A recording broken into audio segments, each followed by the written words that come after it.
తన second ప్రెగ్నెన్సీని confirm చేశారు Bollywood star heroine Deepika Padukone.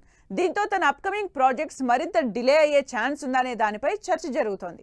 మరి ఈ ఇయర్ ఎండింగ్ కి రిలీజ్ ప్లాన్ చేసుకున్న Shahrukh Khan king cinema status ఏంటి? 2027లో రాబోయే అల్లు అర్జున్ రాకా సినిమా సంగతి ఏంటి? Bollywood star heroine Deepika Padukone present 2 prestigious సినిమాల్లో నటిస్తున్నారు. షారూక్ ఖాన్ హీరోగా సిద్ధార్థ్ ఆనంద్ డైరెక్ట్ చేస్తున్న కింగ్ మూవీలో ఇంపార్టెంట్ రోల్ ప్లే చేస్తూనే ఇండియాస్ బిగ్గెస్ట్ ప్రాజెక్ట్ గా తెరకెక్కుతున్న అల్లు అర్జున్ అట్లీ రాకా సినిమాలోనూ ఫీమేల్ లీడ్ గా చేస్తున్నారు దీపికా పదుకోన్. అయితే ఈ ఆదివారం తన ఇన్స్టా వేదికగా తన సెకండ్ ప్రెగ్నెన్సీ గుడ్ న్యూస్ ని అభిమానులతో షేర్ చేసుకున్నారు. దీంతో ఈ 2 సినిమాల అప్కమింగ్ షెడ్యూల్స్ ఏవైనా దీపికని దృష్టిలో పెట్టుకునే మేకర్స్ ప్లాన్ చేయాల్సిన సిచ్యువేషన్ కనిపిస్తోంది. షారూక్ హీరోగా బిగ్గెస్ట్ యాక్షన్ ఎంటర్టైనర్ గా కింగ్ సినిమా తెరకెక్కుతోంది.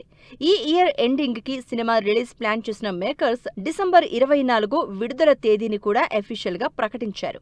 అయితే Deepika Padukone second pregnancy news బయటకి రావడంతో ఈ సినిమాకి సంబంధించిన దీపికా షెడ్యూల్స్ పూర్తయ్యాయో లేదో అని మేకర్స్ నుంచి అప్డేట్ కోరుతున్నారు జనాలు. సినిమాలో షారూక్ డాటర్ సుహానా ఖాన్ కి కేర్ టేకర్ గా దీపికా పదుకోన్ కనిపిస్తుందని ప్రచారం జరిగింది. అయితే ఇప్పటికే దీపిక కింగ్ షూటింగ్ పూర్తి చేసుంటే మాత్రం మూవీ ఆన్ టైం రిలీజ్ అయ్యే ఛాన్స్ ఉంది. కింగ్ తో పాటు రాకా సినిమాలో ఫీమేల్ లీడ్ గా నటిస్తున్నారు దీపికా పదుకోన్. ఇప్పటికే మేకర్స్ విడుదల చేసిన దీపిక ఆన్ బోర్డింగ్ వీడియో తన క్యారెక్టరైజేషన్ పై ఎగ్జైట్మెంట్ పెంచేసింది. కింగ్ సినిమాతో పోలిస్తే రాకా మూవీలో దీపిక ఎక్కువ యాక్షన్ స్టంట్స్ చేయాల్సింది. అయితే ఇప్పుడు సెకండ్ ప్రెగ్నెన్సీ కారణంగా షూటింగ్ కి ఏమైనా గ్యాప్ తీసుకునే అవకాశం ఉందా అనే దానిపై చర్చ జరుగుతోంది.